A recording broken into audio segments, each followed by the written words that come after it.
कोलकाता की एक lady doctor जो इंतहाई मेहनती और ज़हीन थी, पोस्ट ग्रेजुएट स्टूडेंट जो अपने प्रोफेशन में आगे बढ़ रही थी, एक दरमियाने तबके से ताल्लुक रखती थी। बचपन से ही डॉक्टर बनने का शौक था, जिसे उसने अपनी मेहनत और लगन से हासिल कर लिया था। वो खानदान की पहली डॉक्टर बनने का एजाज हासिल कर रही थी। मेडिकल कॉलेज में उसने खुद को साबित करने के लिए कड़ी मेहनत की थी। उसे मरीजों की देखभाल का बहुत शौक था, लेकिन कोई नहीं जानता था कि एक दिन ये लड़की एक खौफनाक हादसे का शिकार हो जाएगी। 31 साल लेडी डॉक्टर के साथ ज्यादती और भयानक कत्ल ने पूरे भारत को हिलाकर रख दिया। इस वाकये ने पूरे भारत में एक ऐसा एहतजाज देखने में आया जो इससे पहले शायद कभी नहीं हुआ। इस वाकये की तफसीलात आने के बाद खवातीन भारत में खुद को गैर महफूज समझ रही हैं। ये वाकया कब और कैसे पेश आया, इंतहाई शातिर कातिल एक छोटी सी गलती से कैसे पकड़ा गया। 9 अगस्त 2024 सुबह के तकरीबन 10 बजे का वक्त था। कोलकाता के आरजे कार कॉलेज से एक फोन कॉल आती है। फोन करने वाला काफी घबराया हुआ मालूम होता है। उसने कहा, आप लेडी डॉक्टर के फादर बात कर रहे हैं। आगे की बात ने बाप के आवाज गुम कर दिए थे। फोन करने वाले ने कहा, आप जल्द से जल्द हॉस्पिटल पहुंच जाएं। बाप को इस खबर पर यकीन नहीं आ रहा था और ना ही कुछ समझ, क्योंकि रात ही को तो उसने अपनी बेटी से बात की थी। रात में वो बिल्कुल ठीक थी, अचानक ऐसा क्या हो गया। फोन करने वाले ने बताया कि आपकी बेटी ने खुदकुशी की है। ये 8 अगस्त की बात है, जब लगभग रात के 11 बजे उसे उसकी माँ का फोन आया। माँ ने हर रोज की तरह अपनी बेटी की खैर खबर ली। डॉक्टर ने मुस्कुराते हुए कहा, माँ मैं बिल्कुल ठीक हूँ, परेशानी की कोई बात नहीं है।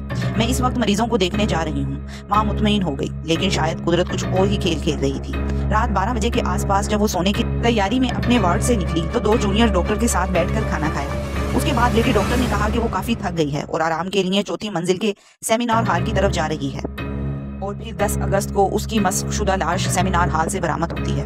इस वाकये की होलनाकी ने पूरे भारत को हिलाकर रख दिया है। लेडी डॉक्टर के वालिदैन जब अस्पताल पहुंचे तो वहां का सीन किसी नाइटमेयर से कम नहीं था। लेडी डॉक्टर का जिस्म खून में लथपथ था। जिस्म पर जगह जगह जख्मों के निशान थे और उसकी गर्दन की हड्डी टूटी हुई थी। आंखों में चश्मे के शीशे चुभे हुए थे। जिस्म से बुरी तरह खून बह रहा था। दरिंदगी की सारी हदें पार की गई थी। इस भयानक कत्ल ने अस्पताल के डॉक्टरों, नर्सों और स्टाफ समेत सबको हिलाकर रख दिया था। और जैसे ही ये खबर अस्पताल से बाहर निकली तो जंगल में आग की तरह फैलने लगी। अस्पताल के बाहर लोगों का रश लग गया। डॉक्टर और नर्सों ने धरना दे दिया। लोगों ने बस एक ही डिमांड की, इंसाफ, और मुजरिम को सख्त से सख्त सजा दी जाए। पब्लिक प्रेशर की वजह से इस मामले की इन्वेस्टिगेशन बहुत तेजी से हुई। शुरू में अस्पताल के अमले ने इस वाकये को खुदकुशी जाहिर करने की कोशिश की, लेकिन डॉक्टर की गर्दन की टूटी हुई हड्डी और जिस्म पर जख्मों के निशान ने सारे मामले का खुलासा कर दिया। जैसे जैसे मामला आगे बढ़ा, ये वाकया एक घर का दुख नहीं रहा। इन्वेस्टिगेशन के दौरान अस्पताल के सीसीटीवी कैमरा चेक किए गए। इसमें संजय राय नामी शख्स सामने आया, जो पुलिस डिपार्टमेंट में जासूस की हैसियत से काम करता था। वो अक्सर अस्पताल में आता जाता रहता था। अब उसको शक की निगाह से देखा जा रहा था। इन्वेस्टिगेशन के दौरान पुलिस को सेमिनार हॉल में से एक ब्लूटूथ डिवाइस भी मिला। पुलिस ने जब पता लगाया तो ये डिवाइस भी संजय राय का निकला। फिर संजय राय को गिरफ्तार कर लिया गया। मुलजिम ने लेडी डॉक्टर के सर को दीवार के साथ जोर से टकराया था ताकि वो चीख ना पाए। पोस्टमार्टम रिपोर्ट के मुताबिक डॉक्टर को रेप के बाद गला घोंटकर मारा गया था। लेडी डॉक्टर की गर्दन की हड्डी टूटी हुई थी और दोनों आंखों से खून निकल रहा था। चेहरे पर नाखून के निशान थे। चेहरे पर इतनी बुरी तरह जरब लगाई गई थी कि चश्मा टूटकर आंखों में घुस गया था। हम जब संजय राय के माजी पर नजर डालते हैं तो हमें पता चलता है कि उसने कई शादियां की। वो खुद को पुलिस वाला बताता था। तफ्तीश के दौरान संजय राय ने किसी भी जुर्म को मानने से इनकार कर दिया, लेकिन जब उस पर सख्ती की गई तो उसने इकरार किया कि 8 अगस्त को उसने लेडी डॉक्टर पर हमला किया था और उसे दरिंदगी का निशाना बनाया था। सीसीटीवी के मुताबिक उसे सुबह 4 बजे इमरजेंसी में दाखिल होते देखा गया था।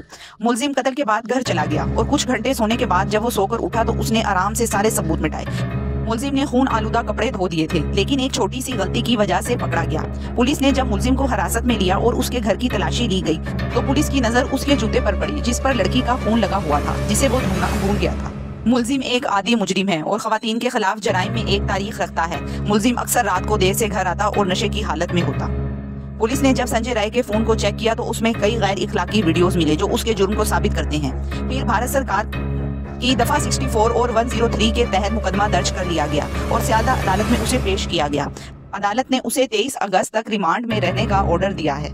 ये केस अभी चल रहा है। इस मामले के बारे में मजीद जानने के लिए इस चैनल को सब्सक्राइब कर दें।